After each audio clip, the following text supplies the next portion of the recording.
نحمدہ ونصلی ونسلم علی رسولہ الکریم اما بعد۔ میری یہ گزارش تمام مسلمانان ہند سے ہے اور میں گزارش کروں گا کہ اس آڈیو کو مکمل سننے کے بعد تمام سوشل میڈیا پہ آپ اسے عام کریں۔ جتنے مسلم یوٹیوبرز ہیں اسے اپنے اپنے چینل پر میری اجازت ہے کہ اپلوڈ کریں اور اسے خاص طور سے ماؤں کو، بہنوں کو، بیٹیوں کو ضرور سنائیں۔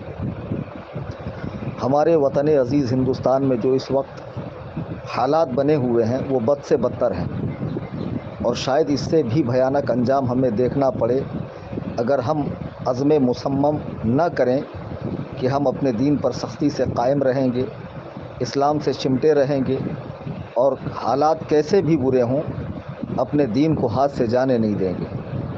ایسے میں ہمیں چاہیے کہ انبیاء علیہم السلام کی قربانیوں کو، حضرات صحابہ کی تکالیف اور مصائب کو یاد کریں اور یہ سوچیں کہ ان کے مقابلے میں ہمارے ساتھ کچھ بھی برا نہیں ہو رہا ہے۔ وہ ایسے برے حالات میں بھی دین پر سختی سے قائم تھے، تو ان کی سنت پہ چلتے ہوئے ہمیں بھی سختی سے دین پر قائم رہنا ہے۔ آج جو میں بات کر رہا ہوں وہ یہ ہے کہ جب بھی آپ سوشل میڈیا پہ جائیں، انسٹاگرام، فیس بک، یوٹیوب وغیرہ، ٹویٹر وغیرہ پر، یا نیوز پیپر دیکھیں، پڑھیں یا کوئی چینل دیکھیں، تو آپ کو یہ بات بارہا سننے کو، دیکھنے کو ملیں گی کہ فلاں مسلم علاقے سے فلاں مسلم بچی نے کسی ہندو لڑکے کے ساتھ کورٹ میرج کر لی اور اسلام کو چھوڑ دیا، ترک کر دیا۔ پھر اس کے بعد اس کے بیان بھی سامنے آتا ہے کہ اسلام میں یہ سختیاں تھیں، یہ پابندیاں تھیں، اب میں اپنے آپ کو آزاد محسوس کر رہی ہوں، وغیرہ وغیرہ۔ آپ جانتے ہیں یہ کوئی اتفاقی حادثہ نہیں ہے، اگر ایک دو جگہ پیش آ جاتا تو شاید اس پہ بولنے کی ضرورت بھی پیش نہ آتی۔ یہ باقاعدہ ایک منظم سازش کے تحت ہو رہا ہے۔ اس میں کچھ پاکھنڈیوں کا ہاتھ ہے، کچھ نیتاؤں کا ہاتھ ہے، باقاعدہ ایک طاغوتی شیطانی طاقت ہے جو اس کام پر لگی ہوئی ہے اور حکومت وقت کا اس کو فل سپورٹ ہے۔ یقیناً ان کے مقابلے میں ہم بہت کمزور ہیں، لیکن ہم اتنا تو کر سکتے ہیں کہ اپنے اہل خانہ کی نگرانی کریں، اپنی بچیوں پہ نگاہ رکھیں۔ افسوس کی بات ہے کہ بچیاں جب بولنے کے لائق ہوتی ہے تو انہیں کلام الہی پڑھانے کے بجائے، انہیں دین کے بنیادی عقائد سکھانے کے بجائے سب سے اچھی انگلش اسکول کا انتخاب کر کے انہیں اسکول میں ڈالا جاتا ہے۔ پھر بچیاں کچھ پڑھ لکھ کے قابل بنتی ہیں تو انہیں مہنگے مہنگے سیل فون دلائے جاتے ہیں۔ یہ نہیں سوچا جاتا کہ میری بچی کی کوئی فیکٹری نہیں ہے، کوئی کمپنی نہیں ہے، اس کا کوئی بزنس نہیں ہے، آخر اتنا مہنگا فون اسے دلایا کیوں جائے؟ چلیے دلا دیا تو اس کے بعد بچی کے فون پر ہونے والی اپڈیٹ سے باپ بھی بے خبر ہے، ماں بھی بے خبر ہے، بہن بھی بے خبر ہے، بھائی بھی بے خبر ہے۔ رات رات جاگ کر بچی کس سے چیٹ کر رہی ہے، کیا بات کر رہی ہے۔ پھر دوسرے نمبر پہ بچیوں کو جہاں کو ایجوکیشن ہے، لڑکے اور لڑکیاں ساتھ پڑھتی ہیں، وہاں داخل کرایا جاتا ہے۔ پھر اس کی دوستی پر نگاہ نہیں رکھی جاتی ہے کہ بچی کا یارانہ دوستانہ کس کے ساتھ ہے۔ کالج چھوٹنے کے بعد، اسکول چھوٹنے کے بعد بچی لیٹ کیوں آتی ہے، وہ کہاں گھومتی ہے، کیا کرتی ہے، کیا نہیں کرتی ہے، کن لوگوں کے ٹچ میں ہے، اس کے ذہن میں کس طرح اس کا مائنڈ سیٹ کیا جا رہا ہے کہ اگر تم مسلمان سے شادی کرو گی تو تمہیں پردے کی پابندی کرنی ہے، بہت سارے بچے پیدا کرنے ہیں، 3 طلاق کا دکھ جھیلنا ہے اور حلالہ جیسی رسم سے تمہیں گزرنا ہے اور ہمارے دھرم میں آنے کے بعد 7 جنموں تک تمہارا ساتھ رہے گا، وغیرہ وغیرہ۔ اس طرح کی باتیں کر کے بچیوں کو جو ہے پھنسایا جا رہا ہے۔ پہلے یہ سنا جاتا تھا کہ فلاں مسلم لڑکے نے ہندو لڑکی سے شادی کی تو اسے میڈیا خوب اچھالتا تھا کہ یہ لو جہاد ہے۔ حالانکہ میں نے اس کے پہلے بھی اپنے بیانات میں کئی بار کہا کہ اسلام میں لو جہاد نام کا کوئی جہاد ہے ہی نہیں۔ کسی بھی مسلمان لڑکی کی شادی کسی غیر مسلم سے ہو ہی نہیں سکتی، اور کوئی ایسا کرتا ہے تو اسے قانون کے تحت سخت سزا ملنی چاہیے۔ پھر کبھی مسلمانوں کو بدنام کرنے کے لیے عجیب عجیب ہتھ کنڈے اپنائے جاتے ہیں۔ اب یہ ہو رہا ہے کہ یہ سلسلہ تو تقریباً ختم ہو گیا، رک گیا، اور یہ ہونا بھی نہیں چاہیے تھا، ہم اس کی کبھی حمایت نہیں کرتے ہیں۔ لیکن اب باقاعدہ ہندو لڑکے مسلم لڑکیوں کو آپ روزانہ اس طرح کی ویڈیو دیکھیں گے، کہیں گارڈن میں لے کے بیٹھ رہے ہیں، کہیں ہوٹلز میں لے کے جا رہے ہیں، کہیں مندر میں آرتی پوجا کروائی جا رہی ہے، باقاعدہ ان سے شادی ہو رہی ہے، کورٹ میرج ہو رہی ہے، اس پر کوئی قانونی کارروائی ہوتی ہی نہیں ہے۔ میں اس کا سب سے بڑا ذمہ دار خود ان کے اہل خانہ کو سمجھتا ہوں۔ بزرگوں نے فرمایا کہ بروز قیامت اللہ کے سامنے ایک عورت 4 لوگوں کے جہنم میں جانے کا سبب بنے گی۔ اپنے باپ کے جہنم میں جانے کا سبب، بھائی کے، شوہر کے اور بیٹے کے۔ وہ اللہ سے عرض کریں گی مولا تعالیٰ یہ لوگ دینی محافل میں جاتے، علماء کے پاس بیٹھتے، بیانات میں شریک ہوتے، لیکن گھر میں آ کر دین نہیں سکھاتے تھے، اس لیے ہم دین سے غافل ہیں۔ تو اس کی اس گزارش پر، اس کے اس عرض پر اللہ تعالیٰ ان 4 لوگوں کا ٹھکانہ جہنم فرمائے گا۔ آپ نے اولاد کی تربیت کے لیے ہر طرح کی تکالیف برداشت کی، ان کے ناز نخرے پورے کرنے کے لیے، ان کی ہر وش، ہر خواہش کو پورا کرنے کے لیے آپ نے حرام و حلال کی تمیز کی ہے، بغیر روپیہ کمایا۔ لیکن آخر میں کیا ہوا؟ بچی بھاگ گئی۔ اب بھاگنے کے بعد جو اس کے ساتھ سلوک ہوگا، ہو سکتا ہے کہ اس کی عزت تو یقیناً لوٹنی ہے، کہیں اس کی فلم بن جائے، کہیں وہ عام ہو جائے، وہ مسلم معاشرے میں منہ دکھانے کے لائق نہ رہے۔ اے میری قوم کی بچیوں، ذرا سوچو کہ جب تم بھاگ کر جا رہی ہو، تمہارے اہل خانہ پر کیسا غم کا پہاڑ ٹوٹا ہوگا، اہل محلہ، اہل خاندان انہیں کیا کیا طانے مارتے ہوں گے۔ خدا نہ خواستہ تمہاری فلم بن گئی اور وہ عام ہو گئی، کیا تم کسی کو منہ دکھانے کے لائق رہو گی؟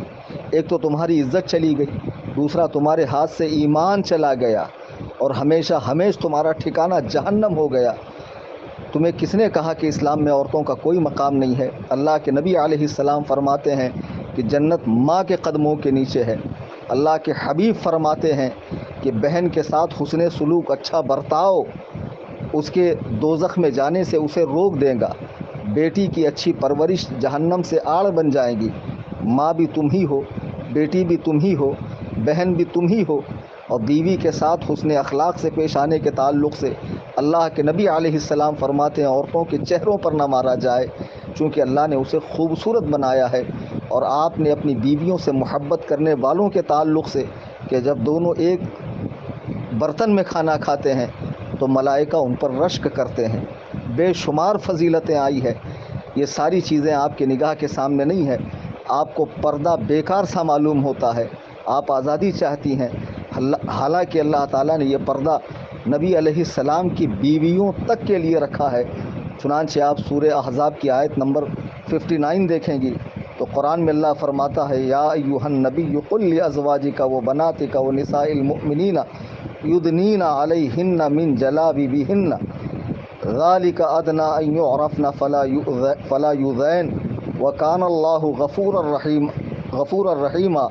اے نبی اپنی بیٹیوں، اپنی صاحبزادیوں اور مسلمانوں کی عورتوں سے فرما دیجئے کہ اپنی چادر کا ایک حصہ اپنے منہ پر ڈالے رہیں، یہ اس سے بہتر ہے کہ ان کی پہچان ہو اور وہ ستائی نہ جائیں، اور اللہ بخشنے والا مہربان ہے۔ یعنی پردہ اس لیے ہے کہ تمہیں ستایا نہ جائے، تمہارا مذاق نہ اڑایا جائے۔ اور آج یہی ہو رہا ہے کہ جب تم نے پردے کو ترک کر دیا تو تمہارا مذاق بھی بنا، تم ستائی بھی گئی، تمہارے ہاتھ سے دین و ایمان بھی نکل گیا۔ میں گزارش کروں گا مسلمانوں سے، للہ دھیان دیجیے اپنی بچیوں کے اوپر۔ انہیں دنیا کی تعلیم بہت زیادہ پڑھانا یہ ضروری نہیں ہے۔ آپ کی بچی دیندار ہو، با اخلاق ہو، صوم و صلات کی پابند ہو، امور خانہ میں ماہر ہو، یہ کافی ہے۔ اور دنیا کی تعلیم اتنی سیکھ لے کہ جس سے اس کی ضرورتیں پوری ہو جائے، اتنا کافی ہے۔ اور وہ سکھاتے وقت بھی آپ اس کی پوری نگرانی کریں۔ یہ بہت پرفتن دور ہے اور اس میں ایسے سبز باغ دکھا کر بچیوں کو اپنے جال میں پھانسا جا رہا ہے، اور یہ نادان بچیاں سمجھ رہی ہے کہ میں تو آزادی پا رہی ہوں۔ جس آزادی کے چکر میں تو اسلام جیسے سچے مذہب کو چھوڑ رہی ہے اور جس کے ساتھ بھاگ رہی ہے، اس کی جوانی بھی فانی ہے، اس کا حسن بھی ختم ہونے والا ہے، اس کا مال و دولت بھی مٹنے والا ہے، اور پھر بعد میں ذلت و رسوائی کے سوا تمہارے ہاتھ کچھ نہیں آنے والا ہے۔ خدا را اپنے پاک دین کو مت چھوڑو، اور اس طرح ماں باپ کی رسوائی کا سبب نہ بنو، مسلم معاشرے کی رسوائی کا سبب نہ بنو۔ میں تمام علماء کرام سے، تمام قائدین سے، تمام اہل خانقاہ سے، تمام خطبہ حضرات سے گزارش کروں گا کہ اسے موضوع تقریر بنایا جائے اور اس پر مسلمانوں میں بیداری پیدا کی جائے کہ مسلمان اپنی بچیوں کی تربیت دینی ماحول کے اندر کریں، دینی ماحول کے اندر کریں۔ مجھے اس موقع پہ ایک واقعہ یاد آیا کہ ایک جنگ کے موقع پہ اللہ کے نبی علیہ الصلاۃ والسلام صحابہ کے ساتھ تشریف فرما ہیں۔ ایک صحابیہ حضور کی بارگاہ میں اپنے بیٹے کی خبر لینے آتی ہے۔ انہیں معلوم ہوا کہ میرا بیٹا شہید ہوا ہے، تو وہ چہرے کو ڈھک کر آتی ہیں اور عرض کرتی ہیں یا رسول اللہ میرے بیٹے کی کیا خبر ہے؟ تو ایک صحابی نے کہا تمہیں اس حال میں بھی پردہ سوج رہا ہے؟ یعنی یہ تو ایسے غم کا معاملہ ہے کہ تم پر تو غموں کا پہاڑ ٹوٹا ہے، اس میں تو ہوش نہیں رہتا ہے، بال بکھرے ہوئے ہوتے ہیں، دوپٹہ کہاں کے کہاں ہوتا ہے، پیروں میں چپل کا ہوش نہیں رہتا ہے، اور یہاں بھی تم پورے اہتمام کے ساتھ پورے پردے کے ساتھ آئی ہے۔ تو وہ صحابیہ کہتی ہے میں نے اپنا بیٹا کھویا ہے، میں نے حیا کو نہیں کھویا ہے، میں نے حیا کو نہیں کھویا ہے۔ اللہ کے نبی علیہ الصلاۃ والسلام اپنی بیوی ایک نابینا صحابی کے آنے پر فرماتے ہیں کہ پردہ کرو۔ جب انہوں نے عرض کی یا رسول اللہ وہ تو اندھے ہیں، حضور نے فرمایا تم تو انہیں دیکھ سکتی ہو۔ تو مسلمان بچیوں کے لیے، مسلمان عورتوں کے لیے جو پردے کا حکم تھا وہ ان کی عزت کے لیے، اور یہ مت سمجھو کہ پردے میں جو چیز ہے اس کی کوئی حیثیت نہیں ہے۔ اللہ کا مقدس گھر خانہ کعبہ وہ پردے میں ہے، ہر مسلمان کے دل میں ہے۔ اللہ کی مقدس کتاب قرآن کریم وہ پردے میں ہے، غلاف میں ہے، اسے سروں پہ اٹھایا جاتا ہے، چوما جاتا ہے، احترام کیا جاتا ہے۔ جو چیز کھلی ہوئی ہوتی ہے، کھانے پینے کی کھلی ہوئی چیزوں کو آپ دیکھیں اس پر مکھیاں بھن بھناتی ہے، تو تم بے پردہ جب کالج میں اسکول میں جاؤ گی، ماں باپ کی اجازت کے بغیر یہاں وہاں جاؤ گی، تو یہ جتنی مکھیاں ہیں تمہارے ارد گرد بھن بھنائیں گی اور تمہیں اچک لے جائیں گی، تمہاری عزت بھی جائیں گی، تمہارا نام بھی خراب ہوگا، تمہارا دین بھی چلا جائے گا۔ خدا را ہوش میں آؤ۔ میں عرض کروں گا کہ تمام ہمارے جو ذمہ داران ہیں قوم کے وہ آگے آئیں اور اس مسئلے پر کانفرنس کریں، جلسے کریں، کتابیں لکھیں، اور جگہ جگہ مسلمانوں کو بیدار کیا جائے کہ وہ اپنی بچیوں کی تربیت صحیح کریں۔ یہ چند مختصر سی باتیں تھی۔ خدا واقعی دل دکھتا ہے جب اس طرح کی چیزیں سامنے آتی ہے۔ ویڈیوز وغیرہ واٹس ایپ پہ لوگ بھیجتے ہیں کہ فلاں مسلم بچی گارڈن میں ایک غیر مسلم کے ساتھ گل چھرے اڑا رہی تھی اور انہیں پکڑا گیا، اور پھر وہ بالکل جری ہو کر شیرنی بن کر جواب دیتی ہے کہ کیا رکھا ہے اسلام میں سوائے ذلت کے، رسوائی کے، اور بچے پیدا کرنے کے، اور اس کے اس کے۔ تو یہ جو زبان ان کو پھوٹی ہے اس کی وجہ یہ ہے کہ یہ واقعی دین سے ناواقف ہیں، ورنہ اسلام میں عورتوں کا اتنا مقام رکھا گیا ہے۔ اللہ اکبر کبیرہ۔ سیدہ کائنات حضرت سیدہ فاطمہ زہرا رضی اللہ تعالیٰ عنہ نبی کریم صلی اللہ علیہ وسلم کی صاحبزادی ہیں۔ حضور آپ کو دیکھنے کے لیے آپ کے گھر تشریف لے جایا کرتے تھے۔